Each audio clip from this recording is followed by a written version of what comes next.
Welcome to my channel Create Your Success. So நம்ம இன்னைக்கு ஒரு previous year question paperல இருந்து ஒரு 3 question பார்க்கலாம். Next 3 பார்க்கலாம். So first பாருங்க.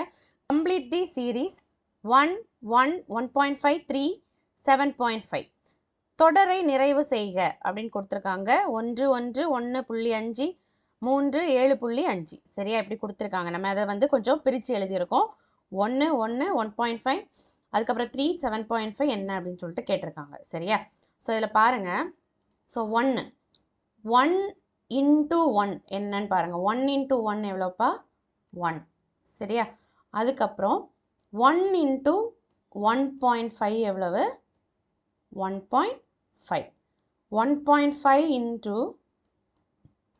2 எவ்வளவு 3. 3 into 2.5 எவ்வளோப்பா 7.5. கரெக்டாக 3. இப்போ பாருங்க இன்ட்டு 1 இன்ட்டு 1.5 2.5 அப்புறம் என்ன வரும் இன்ட்டு 3 தான் வரும். கரெக்டா ஸோ இந்த மாதிரி நம்ம கண்டுபிடிக்கலாம். ஸோ பாருங்க 1 into 1 1, அதுக்கப்புறம் 1 into 1.5 என்ன ஆன்சர் வரும் 1.5.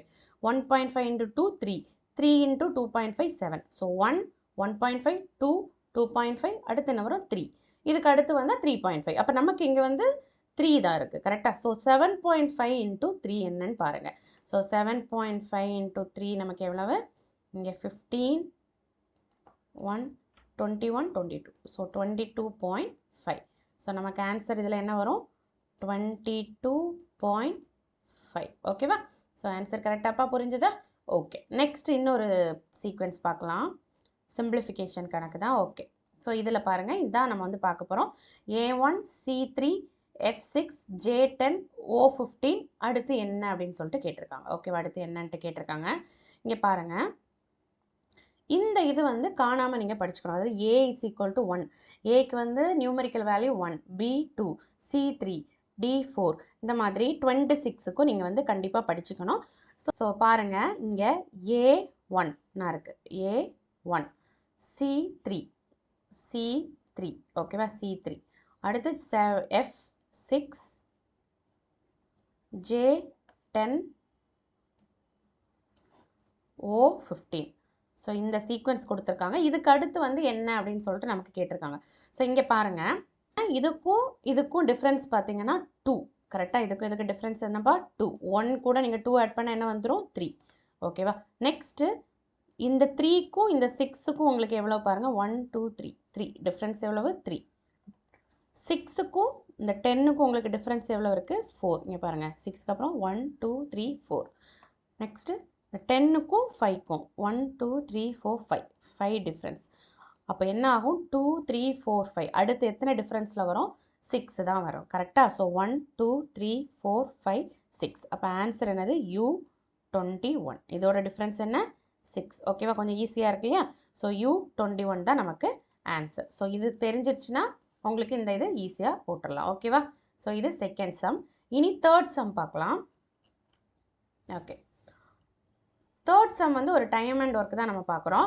இங்கே பாருங்கள் கொஸ்டின் பாருங்கள். A mat of length 180 meter is made by 15 women in 12 days. How long will it take for 32 women to make a mat of length 512 meters? ஓகேவா 180 மீட்டர் நீளமுள்ள ஒரு பாயினை 15 பெண்கள் 12 நாட்களில் செய்தனர். அப்போ 512 மீட்டர் நீளமுள்ள ஒரு பாயினை 32 பெண்கள் செய்ய எத்தனை நாட்கள் ஆகும் அப்படின்ட்டு கேட்டிருக்காங்க. ஸோ இங்கே பாருங்கள் இதுதான் நம்மளோட ஃபார்முலா. இந்த மாதிரி டைம் ஒர்க்கெல்லாம் கொடுத்தாங்கன்னா இந்த ஃபார்முலா தான் நீங்கள் வந்து யூஸ் பண்ணிக்கணும். சரியா ஸோ இதில் 180 மீட்டர் இந்த 180 மீட்டர் வந்து நமக்கு என்னது ஒர்க். ஒரு இது ஒர்க் நீங்கள் பண்ணி முடிச்சு உங்களுக்கு ரிசல்ட் என்ன கிடச்சிருக்கு 180 மீட்டர் பாய் வந்து கிடச்சிருக்கு. இதுதான் வந்து நமக்கு என்னது ஒர்க். ஓகேவா 15 நாட்கள் இது வந்து மென் ஆட்களை நம்ம என்ன எடுப்போம் மென் எம்னு எடுத்துக்குவோம். கரெக்டாக 12 நாட்கள் இது வந்து டே டின்னு எடுத்துக்குவோம். ஓகேவா 180 மீட்டர் நீளமுள்ள பாயினை 15 பெண்கள் 12 நாட்களில் முடிச்சிருவாங்க அப்படின்னு சொல்லிட்டு ஒரு கோர்வையாக உங்களுக்கு வந்து கொடுத்துட்டாங்க. ஸோ இது எல்லாத்தையும் சேர்த்து நம்ம என்ன எடுக்கிறோம் 1ன்னு நம்ம எடுக்கிறோம். ஓகே 1 இனி செகண்ட் வந்து ஒன்று கொடுத்துருக்காங்க பாருங்கள், அதே மாதிரி ஒர்க்கு கொடுத்துருக்காங்க. அதே மாதிரி எத்தனை பெண்கள் மென் வந்து ஒர்க் பண்ணுறாங்கன்னு கொடுத்துட்டாங்க. நாட்கள் எத்தனைன்னு நமக்கு வந்து கேட்டிருக்காங்க. ஓகேவா? டி. இதுவும் ஒரு கோர்வையாக இருக்குது. இதை நம்ம என்ன எழுதுவோம்? 2ன்னு எடுப்போம். ஸோ உள்ளதை 1ன்னு எடுத்துக்கோங்க. ரெண்டாவது ஒரு கோர்வையாக இருக்கிறத வந்து 2ன்னு எடுத்துக்கோங்க. சரியா? இது D2. நமக்கு D2 தான் என்னன்னு சொல்லிட்டு கண்டுபிடிக்கணும். கரெக்டாக? ஸோ இப்போ இதுக்குன்னு ஒரு ஃபார்முலா இருக்குது பாருங்கள். M1 D1 H1 E1 divided by W1 is equal to M2 D2 H2 E2 W2. இப்போ M1 வந்து என்னது? மென், ஆட்கள். D வந்து டேஸ். H வந்து என்னன்னா அவர், எவ்வளோ மணி நேரம். E வந்து எஃபிஷியன்சி. W வந்து ஒர்க். சரியா? அதே தான் இதுலேயும். ஸோ இது ஒரு சீக்வன்ஸில் உள்ளது கொடுத்துருக்காங்க. இது கொஸ்டினில் கேட்பாங்களே அந்த சீக்வன்ஸ் இங்கே கொடுத்துருப்போம். சரியா? ஸோ இதில் கிராஸ் மல்டிப்ளை பண்ணுவோம் இல்லையா, அந்த ரிசல்ட் தான் இது. சரியா? ஸோ இந்த W2 எங்கே போயிடும்? மேலே போயிடும். இங்கே வந்துச்சா? அதே மாதிரி இந்த W1 வந்து இந்த சைடு போயிடும் மேலே. சரியா? நறுக்கு W1. ஓகேவா? ஸோ இந்த ஃபார்முலாவை படித்து வச்சுக்கோங்க. ஸோ இது W1 W2 இந்த மாதிரி உங்களுக்கு குழப்பமாக இருந்துச்சுன்னா இந்த ஃபார்முலாவை படிச்சுக்கோங்க. இது ரொம்ப ஈஸி. ஒர்க்கு மட்டும் கீழே போடணும்னு ஞாபகம் வச்சுக்கோங்க. W1 W2 H1 E1 divide by W1. அவ்வளோதான். எல்லாமே 1 தான். ஓகேவா? போட்டுட்டு அப்புறம் நீங்கள் எழுதிட்டு கூட கிராஸ் மல்டிப்ளை பண்ணி எடுத்துக்கலாம். ஓகேவா? இது கொஞ்சம் ஈஸியாக இருக்கும். ஸோ நோட் பண்ணி வச்சுக்கோங்க ஃபார்முலாவை. ஓகேவா? ஸோ இப்போ இந்த கணக்கில் நமக்கு என்னெல்லாம் கொடுத்துருக்காங்கன்னா W1 கொடுத்துருக்காங்க. ஓகேவா? W1 இருக்குது. அதுக்கப்புறம் M1 இருக்குது. D1 இருக்குது. கரெக்டாக? D1 இருக்குது. H1 இல்லை, E1 இல்லை. கரெக்டாக? அதே மாதிரி இதுலேயும் அப்படி தான் இல்லை. ஓகேவா? ஸோ நீங்கள் இது இல்லையே, H1 இல்லையே, E1 இல்லையே, ஃபார்முலாவில் இருக்கே அப்படின்னு நீங்கள் யோசிக்கவே கூடாது. உங்களுக்கு கணக்கில் கொடுத்துருக்கதை மட்டும் நீங்கள் எடுத்து எழுதுனா போதும். ஸோ இங்கே M1 D1 divided by W1 அவ்வளோதான். பட் நீங்கள் வந்து படித்து வச்சுக்கோங்க ஃபார்முலாவை. ஓகேவா? ஸோ எது கேட்குறாங்களோ அதில் நீங்கள் சப்ஸ்டியூட் பண்ணி போட்டுக்கோங்க. ஓகேவா? ஸோ நம்ம இதில் சப்ஸ்டியூட் பண்ணிக்கலாமாப்பா? M1 வந்து எவ்வளோப்பா? 15 இன்ட்டு 12 உமன்ஸ். கரெக்டாக? 12 நாட்கள் டிவைடட் பை நமக்கு ஒர்க் வந்து எவ்வளோப்பா? 180. ஓகேவா? 180 இஸ் ஈக்குவல் டு இங்கே நமக்கு D2 தெரியாது. ஸோ 32 இன்ட்டு D2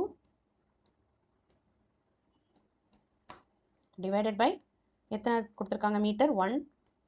எத்தனை கொடுத்துருக்காங்க மீட்டர்னா 512 மீட்டர்ஸ் கொடுத்துருக்காங்க. ஸோ இப்போ நீங்கள் எப்படி போட்டு டக்குன்னு கிராஸ் மல்டிப்ளை பண்ணிக்கலாம். இல்லைனா இந்த ஃபார்முலாவை நீங்கள் டைரெக்டாக போட்டு கூட டக்குன்னு கொண்டு வந்துடலாம். ஸோ பாருங்கள், 15 இன்ட்டு 12 இன்ட்டு இந்த 512 எங்கே போகும்ப்பா? இங்கே மேலே போகும். கரெக்டாக? இங்கே மேலே போகும். ஏன்னா ஈக்குவலுக்கு எந்த பக்கம் போகும்போது மேலே இருக்க நம்பர் கீழே வரும், கீழே இருக்க நம்பர் மேலே போகும். ஸோ இது எங்கே போகும்? மேலே போகும். So 512 divided by 180. இந்த 180 மீட்டர், அந்த 180 மீட்டர் எழுதிட்டோம். இன்ட்டு இங்கே மேலே இருக்க நம்பர் எங்கே வரும்? கீழே. கரெக்டாக? அப்போது 32. ஸோ இஸ் ஈக்குவல் டு என்னது? D2. நமக்கு D2 தானே தெரியணும். D2. ஓகேவா? ஸோ இப்போ இதை வந்து நீங்கள் கட் பண்ணிங்கன்னா உங்களுக்கு ஆன்சர் என்ன வரும்னா 16 டேஸ் வந்து கிடைக்கும். ஓகேவா? ஸோ இதை கட் பண்ணும்போது பாருங்கள், 15 இதை கட் பண்ணிக்கலாம். ஸோ சின்ன உங்களுக்கு தெரியலனா சின்ன நம்பர்லேயே போகும். இது 3 போகும் இல்லையா? ஸோ 5 இங்கே வந்து என்ன வரும்? இது 6. அப்புறம் இந்த 0 60. ஓகேவா? அப்புறம் 5ஆல் கட் பண்ணும்போது இங்கே என்ன வரும்? 12. ஸோ இந்த 12ம் கேன்சல் பண்ணிடுவோம். ஸோ மொத்தமாக இது போயிடுச்சு. இனி இந்த ரெண்டையும் நம்ம வந்து வெட்டிக்கிட்டா போதும். ஸோ பாருங்கள், ஸோ 8 டேபிள் போகும். ஸோ 8 டேபிளுக்கு பாருங்கள் 4. கரெக்டாக? 4 8 32. 4 இங்கே வந்து என்ன வரும்? 48னா 6. 3 இங்கே வரும். திரும்ப எகெயின் 4 வரும். ஸோ அப்புறம் இங்கே கட் பண்ணிங்கன்னா 1 4 is 4 6. கரெக்டாக? ஸோ 16 டேஸ் உங்களுக்கு ஆன்சர் என்ன கிடைச்சிருக்கு? 16 டேஸ். ஸோ இந்த மாதிரி கட் பண்ணி நீங்கள் ஆன்சர் கொண்டு வாங்க. ஓகேவா? இந்த ஃபார்முலாவை மட்டும் நீங்கள் நோட் பண்ணி வச்சுக்கோங்க. ஓகே? இப்போ இன்றைக்கி 3 கணக்கு பார்த்துருக்கோம். ஸோ இதை நோட் பண்ணி படிச்சுக்கோங்க. எல்லாமே ப்ரீவியஸ் இயர் கொஸ்டின் பேப்பரில் உள்ளது தான். ஸோ நோட் பண்ணி படிச்சுக்கோங்க. நெக்ஸ்ட்டு அடுத்த வீடியோவில் அடுத்து ஒரு 2 or 3 சம்ஸ் பார்க்கலாம். ஓகேவா? தேங்க்யூ.